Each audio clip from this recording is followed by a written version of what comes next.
इस कहानी के स्टार्टिंग में हमें कहा जाता है जो मृत इंसान होते हैं वो कभी भी गायब नहीं होते हैं। उनके सोल, उनके आत्मा हमेशा बढ़ती हुई घासों के साथ ही अटकी रहती है। वो वहाँ पड़ी एक वुडन प्लैंक या फिर बॉक्स के अंदर ही सील्ड रहते हैं और इस पूरे टाइम वो इंतजार करते हैं, वो भी सिर्फ मेरे लिए। फिर हमें एक मक्खी दिखाई जाती है जो कि एक वुडन बॉक्स या फिर कोई पेड़ के ऊपर बैठा हुआ था। और अगले ही सीन में हमें रात में एक घर दिखाया जाता है जो कि बहुत ही डरावना लग रहा था। और वो घर चारों तरफ से लंबी लंबी घासों से घिरी हुई थी और उस घर को दूर से कोई खड़ा हुआ देख रहा था। और जो इंसान उस घर को इतने ध्यान से देख रहा था उसका पूरा ध्यान उस घर के एक खिड़की की तरफ था। फिर वो अचानक से अपने पैर को उठाता है और जब वो ऐसा करता है तभी अचानक से वही मक्खी जिसको हमने पिछले सीन में देखा था वो वहाँ से उड़ जाती है और वो इंसान भी वहाँ से गायब हो गया था। फिर हमें उसी घर के उसी खिड़की के अंदर का सीन दिखाया जाता है जिस खिड़की के तरफ वही इंसान देख रहा था। गाइस पहले ही बता दूं, जो वो देख रहा था मतलब वो इंसान है या फिर कुछ और, वो तो मुझे अभी तक पता नहीं है। फिर हम देख पाते हैं उस घर के अंदर मतलब उस खिड़की के अंदर दो बच्चे थे जो कि एक दूसरे के साथ झगड़ रहे थे। वो दोनों बच्चे एक दूसरे के साथ ब्लैंकेट को लेकर झगड़ रहे थे, जहाँ पर जो छोटा बच्चा था वो कह रहा था दीदी आप पूरा ब्लैंकेट क्यों ले रही हो, जिस पर उसकी छोटी दीदी कहती मतलब ये लड़की भी छोटी ही थी पर उसके भाई से थोड़ा सा बड़ी थी, तो वो कह रही थी तुमने तो कहा था तुम्हें गर्मी लग रही है तो फिर इसे मुझे ही दे दो। और वो दोनों ऐसे ब्लैंकेट को लेकर खींचातानी करने लगते हैं। तभी वो छोटा लड़का कहता है तुम इसे छोड़ो नहीं तो मैं मॉम को कह दूंगा, जिस पर उसकी दीदी उससे कहती है हाँ हम ग्रैंड माँ के घर में हैं, दादी माँ के घर में, तो मॉम यहाँ पर कहाँ से आएगी, तुम क्या ये बात भी भूल गए। जिस पर वो छोटा लड़का फिर से कहता है तो फिर मैं ग्रैंड माँ को ही कह दूंगा। ओ हाँ तुम तो ग्रैंड माँ से डरती हो है ना। जिस बात को सुनकर वो छोटी लड़की घबराने लगती है। तभी कोई कहता है क्या तुम दोनों अभी तक नहीं सोए हो। जिस आवाज को सुनकर वो दोनों ही बहुत ही ज्यादा डर गए थे और वो दोनों अपने मन में सोच रहे थे ये ग्रैंडमा हैं। और हम देखते हैं उनके ग्रैंडमा उनके गेट को खोलकर बहुत ही डरावनी तरीके से उनकी तरफ ही घूर रही थी। पर वो देखते वो दोनों चुपचाप सोए हुए थे मतलब लेटे हुए थे। एक्चुअल में वो दोनों तो नाटक कर रहे थे कि वो दोनों सो रहे हैं, जो चीज उनके ग्रैंडमा को पता चल गई थी। फिर वो उनसे कहते हैं जल्दी करो और सो जाओ। फिर वो उस गेट को क्लोज करके वहाँ से जाने लगते हैं और वही छोटी लड़की उन्हें जाते हुए देखती रहती है। वो छोटी लड़की उन्हें जाते हुए देख पा रही थी क्योंकि उनकी जो शैडो है वो उस मतलब जो डोर था वहां पर पड़ रही थी, इसी वजह से वो चीज देख पा रही थी। तभी उसका भाई उससे कहता है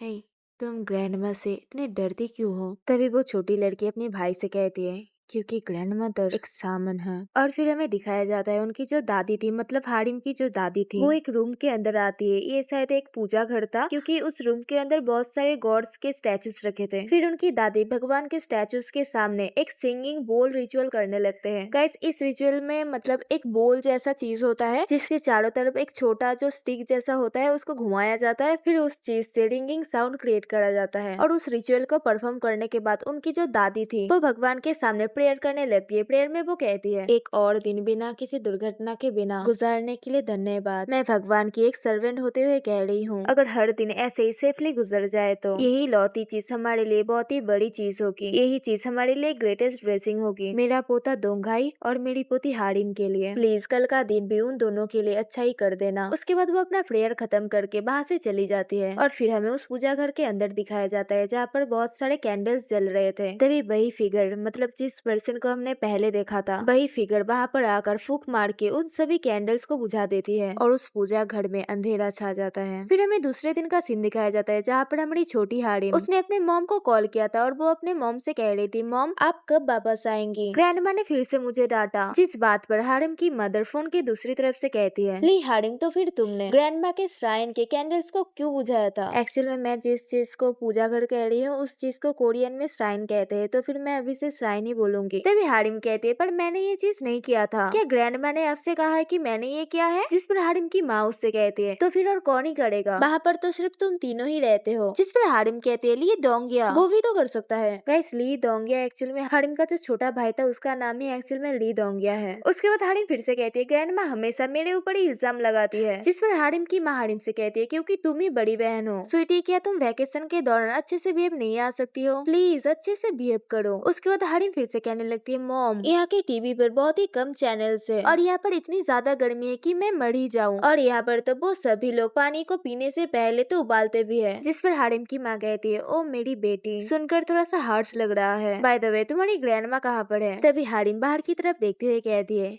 क्या ग्रैंडमा? वो तो वही काम कर रही है जो कि वो हमेशा करती रहती है। और हम देख पाते हैं हरिम की जो ग्रैंडमा थी वो उनके घर के सामने मतलब उनके घर से थोड़ी सी दूर में ही एक जो वुडन बॉक्स है उसके सामने कुछ प्रेयर कर रहे थे। गाइस ये वुडन बॉक्स मतलब किस तरीके का चीज है मुझे थोड़ा सा एक्सप्लेन करने दो। मतलब हमारे यहाँ पर होता है ना, जब कोई इंसान गुजर जाता है तो हम उनके याद के लिए एक मंदिर जैसा बनाते हैं और वहाँ पर उनकी कुछ अवशेष जैसा रहता है। तो ये चीज भी उस तरीके का ही चीज है, पर ये थोड़ा सा अलग था जो कि मैं बाद में तुम लोगों को एक्सप्लेन कर दूंगी। मतलब हमें कहानी में आगे पता चलेगा उसके बारे में। और हम देख पाते हैं ये जो वुडन बॉक्स था मतलब ये भी एक श्राइन जैसा ही था, उसके ऊपर बहुत सारे तालिस्मान लगे हुए थे। और हम देख पाते हैं हरिम की जो दादी माँ थी वो उस बॉक्स के सामने मतलब उस वुडन बॉक्स के सामने पानी रखकर प्रेयर कर रही थी। फिर अपने मॉम के साथ फोन पर बात करने के बाद हरिम बाहर आकर मतलब अपने घर के बाहर आकर अपने भाई के साथ बैठ जाती है। तभी उसका भाई दोंगिया पूछता है, दीदी ग्रैंडमा भी क्या कर रहे हैं? जिस पर हरिम कहती है वो प्रेयर कर रहे हैं। ग्रैंडमा एक सामन है, तुम्हें याद है ना? तभी उसका भाई कहता है तो फिर क्या वो एक श्राइन है? हरिम कहती है नहीं, वो चीज क्या था, ग्रैंडमा इसे क्या कहती थी मुझे याद नहीं आ रहा है, पर हाँ ये एक ऐसा प्लेस है जिस प्लेस पर जो मृत लोग होते हैं उनको कंफर्ट किया जाता है। मुझे लगता है वो इसे एक मेमोरियल श्राइन कहते हैं। और हरिम अपने मन में सोच रही थी यहाँ पर कितनी गर्मी है। तभी उसका भाई फिर से उससे पूछता है तो फिर वो मेमोरियल श्राइन किसके लिए है? और हरिम याद करने लगती है वो कौन थे वो कौन थे। पर तभी हरिम को उसके दादी के पास ही मतलब उसकी दादी जब मेमोरियल श्राइन के पास प्रेयर कर रही थी उससे थोड़ी दूरी कोई खड़ा हुआ दिखाई देता है, जिसे देखकर हरिम अपने मन में सोचती है वो कौन है। और तभी तभी वो फिगर हरिम की तरफ ही देखती है और अपना हाथ उठाकर उसे वेव करने लगती है, उसकी तरफ हिलाने लगती है। और हरिम अपने मन में सोचती है क्या वो पर्सन मेरे तरफ ही हाथ हिला रहा है? और हारिम भी धीरे धीरे अपना हाथ उठाकर उसकी तरफ ही वेव करती है। और तभी वो फिगर एक क्रीपी स्माइल करती है, जिस चीज से डरकर हारिम पीछे की तरफ होने लगती है। तभी उसका भाई उससे पूछता है दीदी, पर दूसरे ही मोमेंट में वो फिगर वहाँ से गायब हो गया था। फिर हमें रात का सीन दिखाया जाता है जहाँ पर वो सभी एक साथ डिनर कर रहे थे और हारिम खाते हुए ही अपनी दादी माँ से पूछती है ग्रैंडमा क्या आज कोई विजिटर आया था? जिस पर उसकी दादी उससे कहती है तुम किस चीज के बारे में बात कर रही हो? हारिम कहने लगती है एक्चुअली में आज किसी ने मेरी तरफ वेव करा था। वो पर्सन जब आप श्राइन के पास प्रेयर कर रहे थे वो पर्सन आपसे थोड़ी दूरी में ही खड़ा हुआ था। पर तभी हारिम की दादी माँ टेबल पर जोर से आवाज करती है, जिस चीज से तो हारिम भी डर गई थी। और उसकी दादी उससे पूछती है श्राइन के पास वो किस तरीके का दिख रहा था? हारिम घबराते हुए कहने लगती है एक्चुअल में वो बहुत ही ज्यादा दूर थे तो इसी वजह से। तभी उसकी दादी फिर से पूछती है क्या उन्होंने तुम्हारी तरफ वेव करा था? तुम्हारी तरफ? क्या तुम्हारी आंखें उनकी आंखों के साथ मिली थी? जिस पर हारिम घबराते हुए कह देती है नहीं नहीं हमने कोई आई कांटेक्ट नहीं बनाया था। पर तब भी हारिम के दादी माँ को देखकर ही लग रहा था वो किसी चीज से बहुत ही ज्यादा डरी हुई थी। और फिर उसकी दादी उठकर जाकर अपने दामाद को कॉल करती है मतलब हारिम के पापा को, और वो उनसे कहती है कल आकर हारिम को ले जाना। हाँ उसके आसपास आत्माओं ने भटकना स्टार्ट कर दिया है, तुम्हें ये चीज पता होना चाहिए, उसे यहाँ पर बार बार नहीं आना चाहिए। और फिर दादी अपने मन में सोचने लगती है क्योंकि वो बच्ची जन्म से ही एक सच्चे महान सामन के वेसल बनने के लिए निर्धारित है और बहुत सारी ऐसी आत्माएं हैं जो कि उसके प्योर वेसल को अपना बनाना चाहता है, उस पर कब्जा करना चाहता है। और फिर दादी उस मेमोरियल श्राइन की तरफ देखते हुए अपने मन में सोचती है अगर उन सभी आत्माओं में से हारिम ने अगर इस वाली आत्मा को देखा है तो फिर हारिम ऑलरेडी इसके स्पेल के अंदर आ गई है, मतलब उसके बस में। और हम देख पाते हैं उसी वक्त हारिम दरवाजा खोलकर उसी मेमोरियल श्राइन की तरफ ही देख रही थी और उसका फेस बहुत ही अजीब सा लग रहा था, मतलब उसे देखकर ऐसा लग रहा था जैसे कि वो इमोशनलेस है। और तभी हारिम के पास मतलब उसके ही सामने वही फिगर उस मेमोरियल श्राइन की तरफ फेस कर कर खड़ी हुई थी। और हारिम उससे पूछती है तुम कौन हो? जिस पर वही फिगर उस मेमोरियल श्राइन की तरफ इशारे से दिखाते हुए कहती है हे तुम्हें क्या लगता है वो जगह किस तरीके की जगह है? जिस पर हारिम उससे कहती है वो जगह तो मृत लोगों के लिए है, मृत लोगों की श्राइन है। और तभी वो आत्मा मतलब वही फिगर हारिम के पीछे आ जाती है और उसके कान के पास आकर कहती है हाँ तुमने सही कहा, मृत लोगों के लिए। वो तुम्हारी दादी की ट्विन सिस्टर की ग्रेव है। उनकी ट्विन सिस्टर बहुत ही ज्यादा पावरफुल थी और वो एक बहुत ही नामी सामन थी। हाँ मैंने सही कहा, मैं एक ऐसी सामन थी जिसके पास मेरी बहन से भी ज्यादा शक्तियाँ थी। और फिर उसके बाद वो आत्मा छत से उल्टा लटकने लगती है, जिस वजह से उस आत्मा का हेयर हारिम के फेस के ऊपर पड़ रहा था। और फिर वो आत्मा हारिम से कहती है वेल क्या तुम उस जगह पर जाना पसंद करोगी? मैं तुम्हें वहाँ पर इनवाइट करूंगी मेरे घर में। और फिर हमें कहा जाता जाता है। जो भगवान होते हैं उन्हें एक वेसल की जरूरत होती है जिसके अंदर वो अपने आप को रख पाते हैं और ऐसे ही वो धरती में रह पाते हैं। और जो फॉल्स गॉड होते हैं मतलब वो सचमुच के तो गॉड्स नहीं होते हैं, पर वो सभी असली भगवान बनने की चाह रखते हैं और उन्हें भी भगवानों की तरह ही एक ही तरीके की वेसल की चाह होती है। और फिर हम देख पाते दादी माँ अभी भी फोन को ही पकड़ी हुई थी और वो अपने मन में सोच रही थी, जीना मेरी करप्टेड छोटी बहन, तुम्हारी लालच अभी भी पास्ट में ही अटकी हुई है। और फिर हमें पास्ट का एक सीन दिखाया जाता है, मतलब हारिम की जो दादी है उनके पास्ट का एक सीन दिखाया जाता है जहाँ पर हमें हारिम की दादी माँ की बहन से मिलवाया जाता है और इसी का ही नाम जीना है। और गाइस प्रेजेंट में जो घोस्ट देख रहे हैं हम, मतलब वो जो फिगर है वो इसका ही घोस्ट है। और यहाँ पर हारिम की दादी और जो जीना है वो दोनों ही बहुत ही जवान थे। जहाँ पर जीना दादी से कह रही थी, बहन क्या तुमने ये देखा, एक महान और शक्तिशाली भगवान मेरे पास भी आया है। और फिर जीना दादी के फेस को टच करते हुए कहती है, तुम भी ये फील कर सकती हो है ना बहन, तुम भी ये फील कर सकती हो है ना, आफ्टर ऑल तुम मेरी बहन हो। गाइस तुम लोगों के लिए एक चीज मतलब मैं कह रही हूँ, जिसने अपने हेयर को बांध के रखा है वो एक्चुअल में हारिम की दादी है और जिसने अपने हेयर को खोल कर रखी है वो एक्चुअल में जो जीना है, मतलब जो घोस्ट है वो है। वो अभी तो जिंदा है, अभी भी घोस्ट नहीं बनी है। और जब जीना ये सब अपनी बहन से कह रही थी, मतलब हारिम की दादी से कह रही थी, तभी हारिम की दादी अपने मन में सोच रही थी, मेरी बहन जल्दी मरने वाली है, ये कल हो या फिर 10 साल बाद। और फिर दादी जीना से कहती है, तुम अपनी स्वाभाविक लाइफ स्पैन तक भी नहीं बचोगी है ना। जिस बात को सुनकर जीना थोड़ी सी चौंक जाती है। उसके बाद वो अपने हाथों से जोर से आवाज करते हुए कहती है, हाँ, तुम्हारे साथ क्या गलत है बहन, क्या तुम मुझसे जेलस हो, तुम तो हमेशा से ही मुझसे बेहतर थी है ना, पर अभी अब जब एक महान भगवान ने मुझे चूज किया है तब वो चीज तुम मुझसे छीनना चाहती हो। जिनसे ही बातों को सुनकर हारिम की दादी उन्हें कोई आंसर नहीं देती है और वो अपने मन में सोचने लगती है, जीना क्या अभी भी तुम्हें ये चीज नहीं समझ आ रहा है, जिस चीज को तुम सर्व कर रही हो वो कोई भगवान नहीं है, वो चीज एक मॉन्स्टर है। और तभी हमें एक स्नेक मॉन्स्टर दिखाया जाता है और जैसे कि हारिम की दादी इस चीज को इमेजिन कर रही थी, वो जो स्नेक मॉन्स्टर था उसने अपने जीभ से जीना के गले को जकड़ के रखा है। और फिर से वो अपने मन में सोचती है, वो एक फॉल्स गॉड है, एक ऐसा फॉल्स गॉड जिसने तुम्हारी जो वेसल है उस चीज के ऊपर कब्जा करना चाहती है, उस चीज के ऊपर कब्जा कर चुकी है। और ये चीज मुझे पहले ही समझ आ गई थी कि एक दिन मैं ही तुम्हें सील करूंगी और मेरी पूरी जिंदगी तक तुम्हारे ऊपर ही नजर रखती रहूंगी, पर कब तक मैं इस चीज को सील करके रख सकती हूँ। और ये सभी चीजें एक्चुअल में हारिम की जो दादी है वो सभी ये चीज अभी प्रेजेंट में सोच रही थी, मतलब अपने दिमाग में याद कर रही थी ये सभी चीजें। पर तभी अचानक से उसे कोई आवाज सुनाई देती है। हारिम की भाई दोंगिया चिल्लाता है, दीदी नहीं, ग्रैंडमा ने कहा था हम वहाँ पर नहीं जा सकते हैं। और इस आवाज को हारिम की दादी भी सुन लेती है और वो अपने पोते से पूछती है क्या हो रहा है। और दोंगिया अपनी दादी से कहता है, दादी दीदी को देखो। जिस पर हारिम की दादी जल्दी से भाग कर जाती है और वो अपने मन में सोचती है, क्या हारिम। और तभी तभी कोई अपने मुंह के ऊपर अपनी उंगली रखते हुए कहता है, ढूंढ लिया, स्नेक गॉड ने अपना न्यू वेसल ढूंढ लिया है। और फिर हमें दिखाया जाता है जो हारिम थी वो मैदान के बीच पर, मतलब जो बड़े बड़े घास थे उसके बीच में बहुत ही खुशी से भाग रही थी। गाइस कहानी में आगे बढ़ने से पहले जहाँ तक मैंने अभी तक एक्सप्लेन किया है उसका एक छोटा सा समरी दे देती हूँ। तो इस कहानी में एक्चुअल में जो हारिम है वो ही हमारी मेल लीड है और जब वो छोटी थी तब वो और उसका जो भाई है वो दोनों ही अपनी दादी माँ के घर गए थे घूमने के लिए समर वेकेशन में। और जो उनकी दादी है वो एक्चुअल में एक सामन है, बहुत ही मानी ज्ञानी सामन है। और उनकी दादी की जो बहन थी वो एक्चुअल में एक वेसल थी, पर उनके सोल को एक्चुअल में एक स्नेक गॉड था जो कि एक्चुअल में एक फॉल्स गॉड था, कोई गॉड नहीं था पर वो गॉड बनना चाहता था। इसीलिए उस स्नेक मॉन्स्टर ने हारिम की दादी की जो बहन थी जीना उसके सोल को करप्ट कर दिया था, जिस वजह से हारिम की दादी को ही अपनी बहन के सोल को सील करके रखना पड़ा था। और उन्होंने उसको सील करके तो रखा था और उनके ऊपर निगरानी भी करती थी। पर जब हारिम यहाँ पर आई तब वो जो घोस्ट है, मतलब जीना की जो घोस्ट है उसके अंदर तो एक्चुअल में स्नेक गॉड अभी भी है और उन दोनों की नजर हारिम के ऊपर पड़ गई थी। और वो दोनों जानते थे कि हारिम एक बहुत ही अच्छी वेसल है। तो ठीक है, छोटी सी समरी हो गई, अब कहानी में आगे बढ़ते हैं। और इस चैप्टर में हम देख पाते हैं हारिम खुद से ही कह रही थी, मतलब उस श्राइन की तरफ जाते हुए वो खुद से ही कह रही थी, ग्रैंड मदर ने कहा था हारिम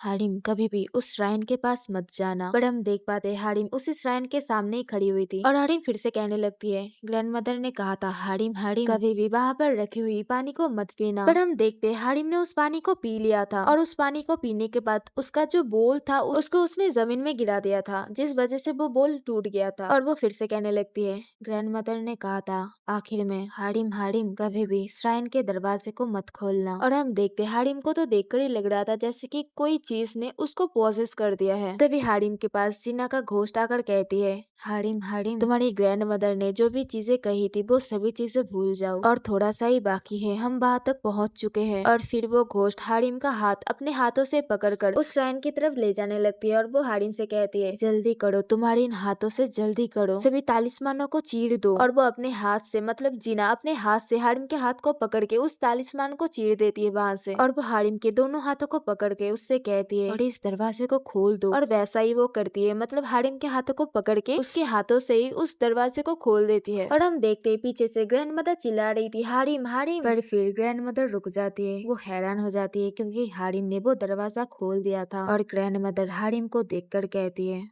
जीना। और हारिम फिर हंसते हुए ग्रैंडमदर की तरफ देखते हुए कहती है, बहन क्या तुमने मुझे बुलाया? उसके बाद दूसरे सिनेमा में सुबह का समय दिखाया जाता है, जहाँ पर हम देख पाते हैं वहाँ पर रिचुअल चल रहे थे, जहाँ पर एक आदमी किसी यंत्र को बजाते हुए कह रहा था, यहाँ पर वो आ गई है। और हम देख पाते हैं उसी आदमी के सामने वहाँ पर नीचे हारिम बैठी हुई थी, मतलब उसे बांध कर वहाँ पर बैठाया गया था और उसके चारों तरफ कोई तो रिचुअल चल रहा था। और आसपास खड़े हुए लोग कह रहे थे, क्या वो सभी नहीं कह रहे थे कि आज कोई एक्सोर्सिज्म नहीं होगा? जहाँ पर दूसरा इंसान उससे कहते हैं, मैंने सुना था, मैंने एक आदमी से पूछा था, उन्होंने कहा था कि पिछली रात कुछ तो हुआ था और बहुत ही जल्दी जल्दी उन्हें बुलाया गया था। जिस पर दूसरा इंसान कहता है, क्या, पर क्यों? जिस पर पहले वाला इंसान कहने लगता है, क्योंकि मैंने सुना था कि सामिन की जो पोती है उसको किसी चीज ने पॉजेस कर लिया है, शायद कोई भूत या फिर कुछ और तभी फिर से हमें हारिम को दिखाया जाता है, जो कि वहाँ पर बंधी हुई पड़ी हुई थी और वो अपने मन में सोच रही थी, सभी चीजें बहुत ही ज्यादा ब्लडी है और एक ही समय में सभी चीजें बहुत ही ज्यादा अनप्लीजेंट है और बहुत ही ज्यादा एनोइंग है, ये झेला नहीं जा सकता है। उस यंत्र की आवाज है, वो मुझे चीर डाल रही है, वो वर्ड्स, वो शब्द जो कि उसके मुंह के अंदर से निकल रही है, वो सभी शब्द मुझे चीर रहे हैं। और उसके ऊपर से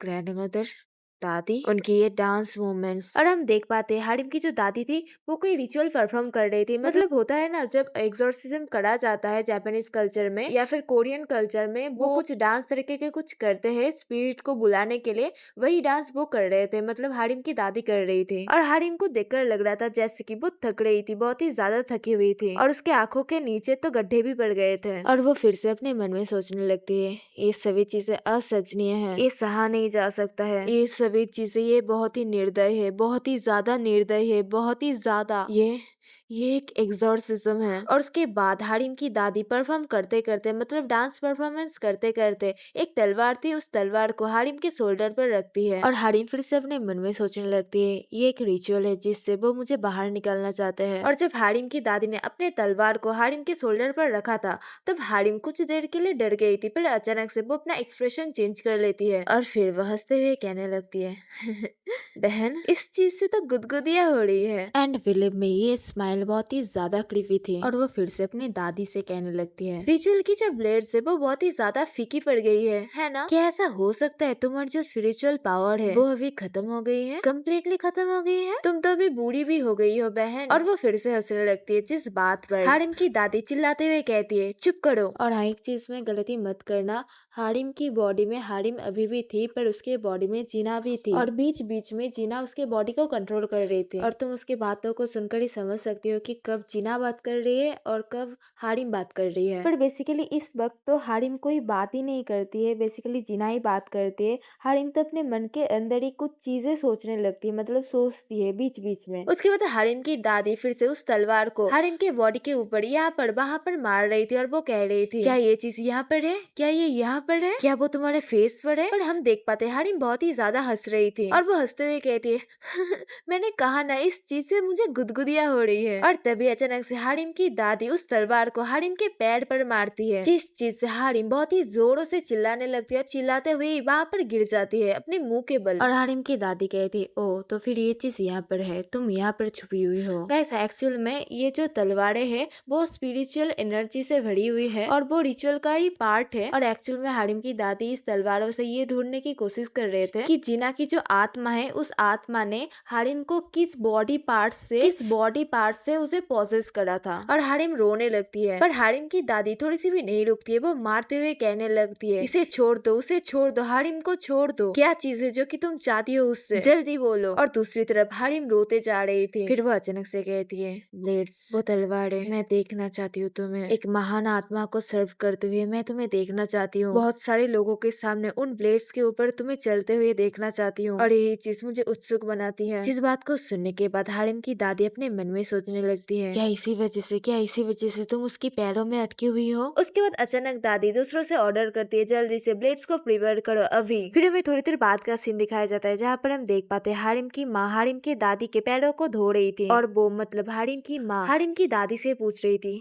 माँ क्या ये जरूरी है, ब्लेड्स के ऊपर से चलना, क्या ये चीज सच में जरूरी है? क्या आप इस चीज को करने से मना नहीं कर सकती है? पता नहीं क्यों मुझे एक बैड फीलिंग आ रही है। जिस बात को सुनकर हारिम की दादी कहती है, चुप करो, ये सभी चीजें कहकर तुम बुरी किस्मत बुला लोगी। जिस बात को सुनकर हारिम की जो माँ थी वो उदास हो जाती है। और हारिम की दादी अपने मन में सोचने लगती है, हाँ तुम अभी मेरी किस्मत को देख सकती हो, पर इस वक्त मैं जो कर सकती हूँ वो है जीना को हारिम से अलग करना। और यही चीज मेरे लिए अनफ है। हाँ यही चीज मेरे लिए इनफ होगा। उसके बाद हारिम की दादी ब्लेड्स के ऊपर चलने के लिए प्रिपेयर होकर आती है। और इस रिचुअल में हमें दिखाया जाता है चारों लोग एक ब्लेड से, मतलब 2 ब्लेड थे, उस ब्लेड से भरे मतलब एक बॉक्स जैसा कुछ था, उसके ऊपर 2 ब्लेड्स थे और उनके ऊपर हारिम की दादी खड़ी हुई थी। मतलब ब्लेड्स के ऊपर वो खड़ी हुई थी। गाइस ये जो ब्लेड्स है वो तलवार जैसे ही है, मान लो कि ये तलवारें हैं और तलवारों के ऊपर वो खड़ी हुई थी। और हारिम की दादी बार बार अपने पैरों को उस ब्लेड्स के ऊपर मार रही थी और वो चिल्लाते हुए कह रही थी, मेरे पास आओ, मेरे पास आओ, हारिम को छोड़ दो और मेरे पास आओ, मुझे पजेस करो। 4 ब्लेड्स के ऊपर चलना, तुम्हें ये चीज पसंद है ना? कहो मेरे पास आओ। और तभी हारिम के अंदर जो जीना की आत्मा थी वो भी हारिम की दादी को घूरने लगती है और वो हारिम की दादी की तरफ जाने लगती है। मतलब जीना की जो आत्मा थी वो जाने लगती है, जिस बात से मतलब जिस चीज के वजह से हारिम उल्टियां करने लगती है, वो भी खून की उल्टियां, वो खांसने लगती है। तभी बाकी सभी लोग कह रहे थे, ये खून है, ये खून है, ये उसके अंदर से बाहर आ गया है। हारिम तुम ये कर सकती हो, हम वहाँ पर पहुँच चुके हैं, ये खत्म होने ही वाला है। पर हम देख पाते हैं हारिम की दादी बहुत ही ज्यादा थकी हुई थी, उनके पैरों से खून बह रहे थे और वो अभी भी उन ब्लेड्स के ऊपर ही खड़े हुए थे। और वो कहती है, ये खत्म हो गया, अभी के लिए मैंने तुम्हें उससे अलग कर दिया। हारिम के लिए ये चीज अभी इनफ है। पर तभी हम देख पाते हारिम की दादी के शोल्डर पर किसी का हाथ था और हम देख पाते वो हाथ एक्चुअल में जिना का था, मतलब जिना के घोस्ट का था, जिसे देखकर हारिम की दादी अपने मन में कहने लगती है, देवताओं को मेरा शुक्रिया। नियति या फिर कहो तो डेस्टिनी के जो 4 पिलर्स होते हैं, वो कहते हैं किसी इंसान का जो जीवन है वो उनके फेट के अनुसार चलता है, उनके भाग्य के अनुसार। तो फिर अगर मैं मेरे दूसरे जीवन पे, मेरे नेक्स्ट लाइफ पे मैं मेरी नियति, मेरे डेस्टिनी को चुन पाऊँ तो फिर तब भी मैं आपको ही सर्व करना चाहूंगा, देवता को ही सर्व करना चाहूंगा। और ये सोचने के साथ साथ ही हारिम की जो दादी थी वो बेहोश होकर उस ब्लेड्स के ऊपर से गिरने लगती है और वो आखिर में हारिम के सामने गिर जाती है। पर गिरते हुए हारिम की दादी ने अपने जो सफेद कपड़े थे, मतलब सामने वाली जो कपड़े वो हमेशा पहनती है,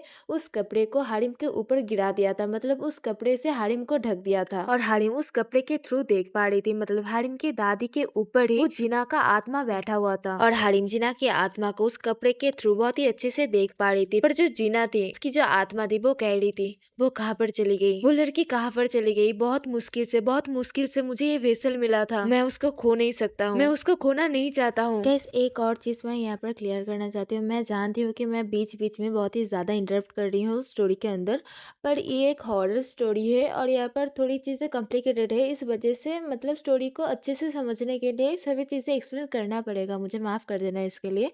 तो यहाँ पर एक चीज नोटिस करना, जिना की जो जीव है वो एक सांप की जैसी है, क्योंकि उसके बॉडी में एक फॉल्स गॉड ऑलरेडी है, मतलब वो उसकी बॉडी तो नहीं है, आत्मा है।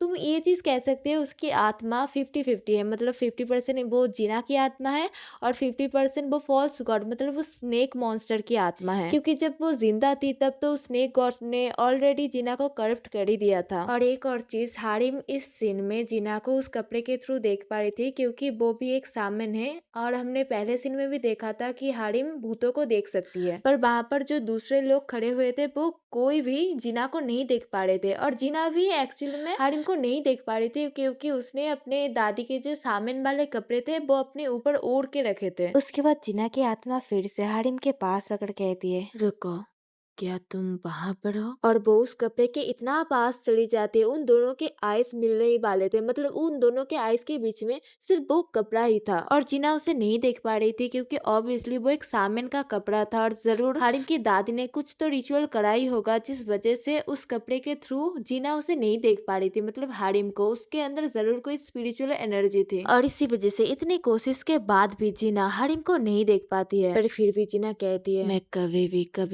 कभी भी तुम्हारा पीछा नहीं छोड़ूंगी, कभी भी नहीं। और फिर हम देख पाते हैं जीना की आत्मा एक स्नेक के फॉर्म में वहाँ से भागने लगती है और उसी के साथ वहाँ पर मौजूद सभी लोग इंक्लूडिंग हारिम की माँ सभी हारिम की दादी की तरफ भाग कर आती है और कहती है, माँ आपके साथ क्या हो गया, क्या आप ठीक हो? जल्दी करो, जल्दी से एम्बुलेंस बुलाओ। हारिम तुम कहाँ पर हो? हारिम क्या तुम ठीक हो? और इस हल्ले के बीच में हम देख पाते हैं हमारी छोटी हारिम उस कपड़े के नीचे बैठकर रो रही थी और उसने अपने मुंह को मतलब अपने माउथ को अपने हाथों से दबा कर रखा था, जैसे कि अगर उसने कोई भी शब्द किया तो साथ ही साथ जीना उसे आकर पकड़ लेगी और हारिम के आंखों से आंसू बह रहे थे।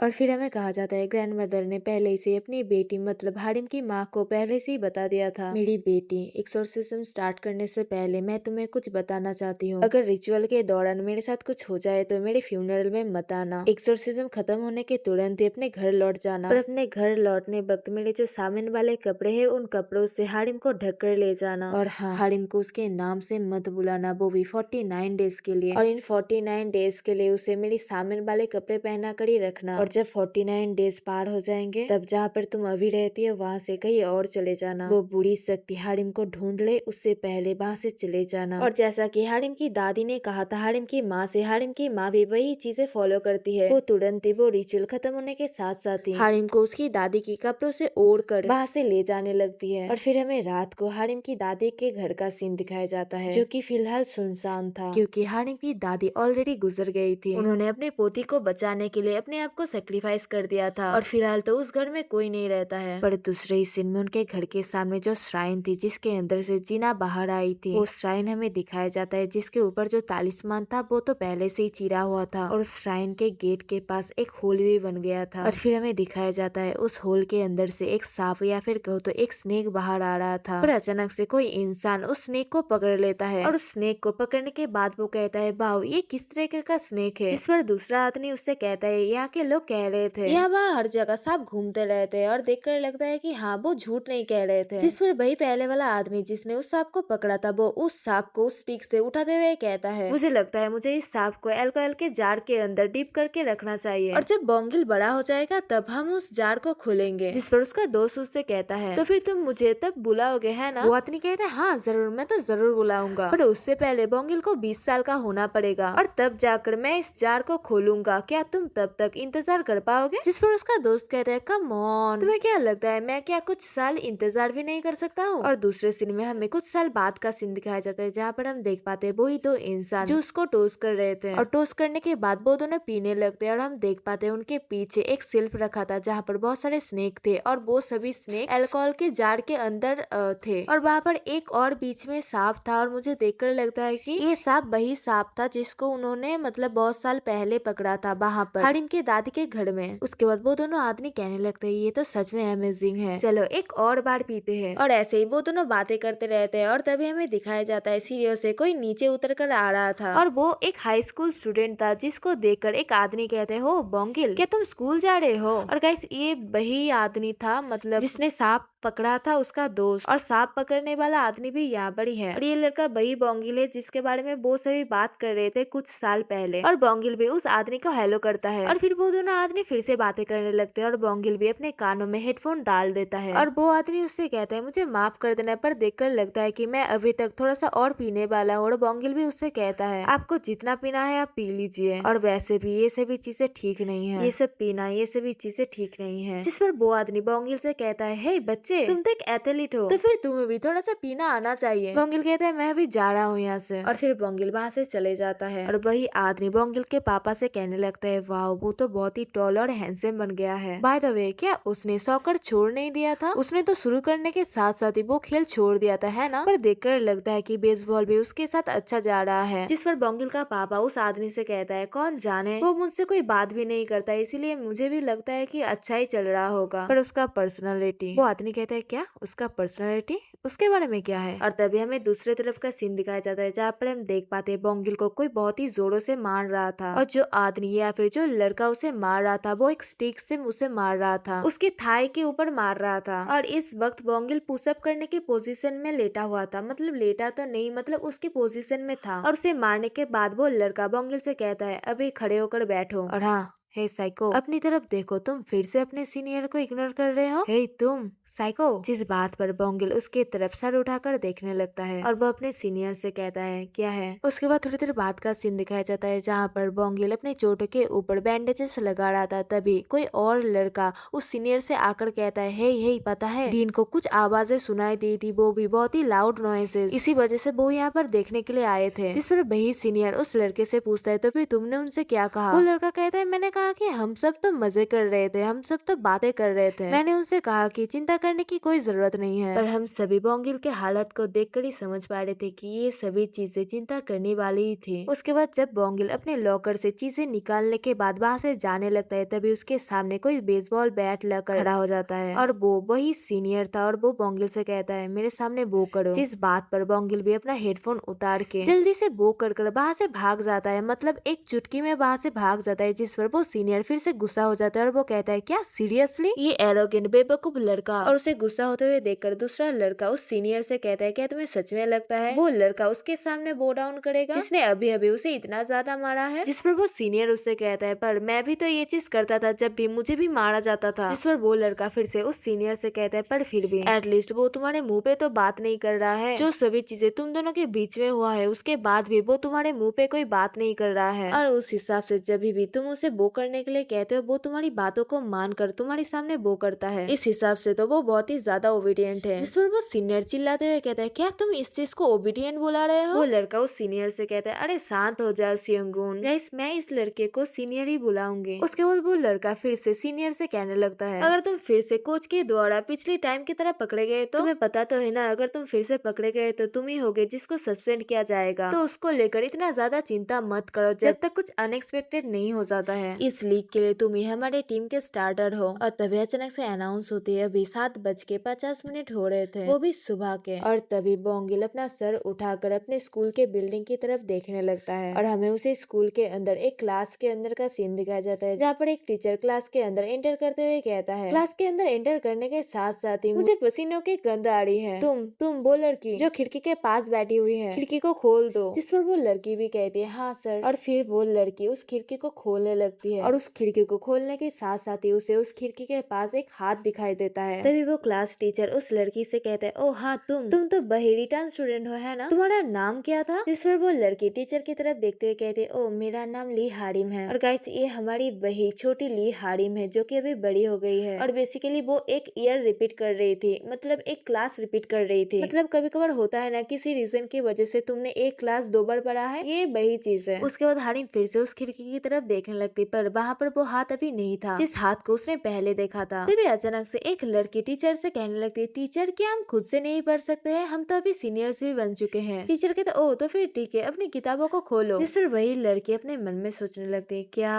क्या अभी भी तो सुबह हुई थी और पहले ही से रीडिंग करने के लिए बोल रहे हैं। उसके बाद टीचर ली हारिम से कहने लगते हैं ली हारिम सिंस तुम पहले से ही खड़ी हुई हो तो फिर तुम ही पढ़ना स्टार्ट करो। और हारिम भी कहती है ओके। और तभी अचानक से वही पहली वाली लड़की जिसने टीचर के साथ बात करा था वही लड़की अचानक से कहने लगती है बाय द वे टीचर मैंने सुना है वो उन्नी वो दीदी एक सामन है। जिस बात को सुनने के साथ साथ ही क्लास के सभी लड़कियां हारिम की तरफ घूरने लगती है और वो सभी अपने आप में ही बात करने लगती है क्या क्या सच में क्या तुमने ये बात सुनी, इस चीज से किसे फर्क पड़ता है पढ़ते रहो। और जब ऐसे सभी लोग अपने आप में ही बात कर रहे थे तभी टीचर उस लड़की के पास आकर उस लड़की के सर के ऊपर मारते हुए कहते हैं चुप हो जाओ, उसके सामने होने से तुम्हें क्या फर्क पड़ता है, क्या तुम चाहती हो कि वो तुम्हें एग्जाम के आंसर दे दे। फिर वो लड़की कहती ओ टीचर। पर टीचर फिर से कहने लगते हैं ली हारिम तुम चालू करो, तुम पढ़ना चालू करो। और हारिम भी कहती है हाँ। उसके बाद हारिम अपनी किताब की तरफ देखने लगती है और फिर वो ऐसे ही रीडिंग पढ़ते हुए जा रही थी। गाइस मैं इस रीडिंग को तो पढ़ के नहीं सुनाने वाली हूँ, मतलब किताब में क्या लिखा हुआ है। और जब हारिम ऐसे ही पढ़ रही थी तभी अचानक से वो टीचर उसे बीच में रोकते हुए कहते पर रुको हाँ तुम क्या हमारे स्कूल में कोई भूत है, हमारे स्कूल में कोई भूत नहीं है ना। जिस पर हारिम शांत होकर खड़ी रहती है, वो अपनी टीचर की तरफ देखती रहती है, वो उसे कोई आंसर नहीं करती है। उसके बाद वो फिर से अपनी किताब की तरफ देखती है जहाँ पर हम देख पाते एक कटा हुआ हाथ उसके किताब के ऊपर था और वो इशारे से किसी लाइन को दिखा रहा था और ये वही हाथ था जिस हाथ को हारिम ने खिड़की खोलते वक्त देखा था। पर हारिम फिर से अपने टीचर की तरफ देखते हुए कहती है, नहीं, यहाँ पर कोई भूत नहीं है। जिस बात को सुनने के साथ साथ ही क्लास के सभी लोग मायूस हो जाते हैं और टीचर भी कहते हैं, ठीक है, इस लाइन को अंडरलाइन करो। और हारिम अपने मन में सोचने लगती है, अगर मैं कहूँ कि यहाँ पर कोई भूत नहीं है तो वो सभी लोग डिसअपॉइंट हो जाएंगे, और अगर मैं अभी ये चीज कह देती कि यहाँ पर है तो फिर वो सभी डरने लग जाते हैं। इस बार मैं एक अच्छी सामिन की तरह बिहेव करूंगी, एक्ट करूंगी और सभी मुसीबतों से दूर रहूंगी। उसके बाद हम देख पाते हैं क्लास खत्म होने के बाद भी हारिम जहाँ भी जाती थी सभी लोग उससे सेम चीजें पूछते रहते थे, क्या यहाँ पर कोई घोस्ट है, क्या यहाँ पर कोई भूत है। पर हारिम हर